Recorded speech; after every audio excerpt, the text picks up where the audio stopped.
ñu ngi leen di nuyu di leen jaajëfal yéen ñi safoo suivre chaîne bi di VVTV ñu leen di dalalaat ci seen nouvelle vidéo jàngatu bés bi d'abord dañuy artu ci coow li lëmbe woon talaata bi muy marché Ocass fee ci diwaanu Touba doon lakk ñuy massawu commerçant yi fi nekkoon ñu fi ñàkk seeni bagage ñëpp di leen wax ni lii mooy àdduna yéen ko liggéeyoon mëneen ngeen koo jotaat gëm leen yàlla te xam ni ndogal la bu jóge ci yàlla. ginnaaw loolu dañuy artu ci feebar bi nga xamante ni feeñ na fi ci diwaanu Sénégal ci Caaroy géej ñu seetlu ne ay pêcheurs ay nappkat yoo xamante ni ñoo jóge woon ci ndox mi ñëw indaale ko di ko wàll ñenn ñi njëkkaloon mu commencé jéggi doyo lool waaye dañ koy teg fenn rek sahiral fasaadu fil barri wal bahri bi ma kasabat ñu delloo suñu xel ci yàlla xam ni yàlla moo ñu ko teg te bis dina ñëw mu teggil ñu ko. ministre de la santé et de l'action sociale ci njiital Abdoulaye Diouf Sarr jël nañ leen ba quarantaine leen di xool yan test lañ leen mën a defal pour trouver jàngoro ji jan jàngoro la ak fan la jóge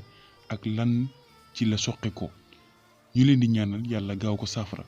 muy lu jéggi dayu loo xam ne ci 48 heures plus de 200 personnes mu dal leen fee ci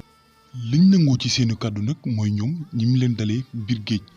mooy ñenn ci ñoom ñi ngi yaakaar ni ay poudre la yoo xamante ni tubaab bi seen bateau yi étranger yi ñoom ñoo leen ko sotti waaye nag lu ci mën a am rek danañ ko xaarandi ba xam test yi lii fan la jóge ak lan moo ko waral li ci gën a métti rek mooy da ngay xëy sa yaram bi def ay picc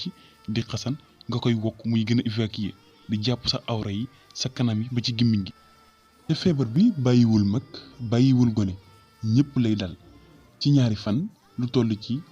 200 personnes rek jotagum na leen dal ñuy ñaan yàlla mu gaaw saafara lii mu gaaw fi yam ñuy ñaan état bu Sénégal mu séq ay jéego jëm ci lii ñu gaaw ko saafara nu mu gën a gaawee ndax liy raam ci ñag bi la jëm te bu fa amee kër du baax. état du Sénégal moo war a jël ay responsabilités wax ak ba tey parce que produit la boo xam ne bi mu ñuy tuur ci géej. lii ay kaddu la yuñ langoo ci yenn pêcheurs yi demoon ci géej gi ba ñëw wax lu mel noonu mënaguñ koo dëggal ndax test yi ñu def ci ñoom génnagul lenn rek la ñuy ñaan mu bañ a doon dëgg bis bu doonee dëgg dana metti lool ndax ñoom mënuñ ñoo yaakaar ba pare yab ñu. suñu nguur gi jaay géej gi xamuñu suñu alal fan la dugg ba pare ñu bëgg ñoo yàpp di ci sotti poudre yoo xamante ni dañuy indil problème indil ko suñu njaboot duñ ko nangu tey te duñ ko nangu ëllëg. d'abord war nañu jugaat ci seet gi yokkaat ko bu baax ndax ndox mii di ball jëmul fenn furul ci géej gi te ñun rek ñoo ciy dellu di ci sanguwaat ñaata microbe ñoo mën a juddoo fii ñuy artu état bu Sénégal ñu taxaw ci lu mel nii seet gi tamit ci la bokk état wala nguur doonut politique ak waxi kase da ngaa war a taxaw ci bëgg-bëgg askan wi ndax ñoom ñoo la fal. ñu di leen wax ngeen muñ te xam ni yàlla jaam bi mu gën a bëgg moom lay teg nattu incha allahu rabbi dina ko teggi bu ko soobee. jàngat bi tey loolu la woon ñu ngi leen di gërëm di leen jaajëfal di leen jox dig daje ba beneen yoon bu neexee yàlla jaa ngeen jëf.